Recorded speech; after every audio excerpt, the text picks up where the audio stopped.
ఒకసారి సముద్రం నుంచి విషం పొంగి భూమి మొత్తం కాలిపోతుంటే ఎవరు కాపాడారో తెలుసా? అయితే ఈ కథ విను.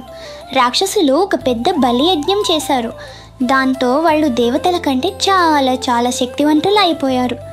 లోకాన్ని బాగా పీడించడం స్టార్ట్ చేశారట.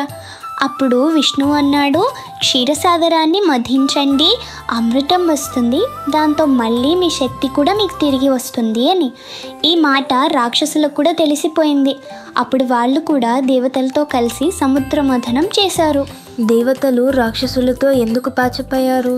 ఎందుకంటే సాగర మథనం అంటే చిన్న పని కాదు కదా. దేవతలు అప్పటికే చాలా వీక్గా ఉన్నారని, అందుకే వాళ్ళు రాక్షసుల హెల్ప్ తీసుకున్నారు. కానీ ఫస్ట్ అమృతం కాదు, విషం వచ్చింది.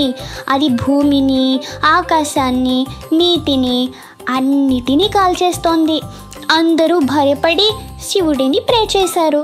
అప్పుడు శివుడు చాలా కామ్గా ముందుకు వచ్చి ఆ విషాన్నంతా తాగేశాడు. ఓ నో, మరి ఆయనకి ఏమీ కాలేదా? ఎందుకు అలా చేశాడు? ఎందుకంటే లోకం మొత్తం ఆ విషంతో కాలిపోతుంటే దానిని తట్టుకోగలిగిన వాడు ఒక్కడే ఉన్నాడు. ఆయనే శివుడు. ఆయన ఆ విషాన్ని గొంతులో ఆపేసి ప్రపంచాన్ని రక్షించాడు. అందుకే ఆయన గొంతు నీలంగా మారింది. అందుకే ఆయన నీలకంఠేశ్వరుడు అయ్యాడు. అదే మన శివుడి ప్రేమ.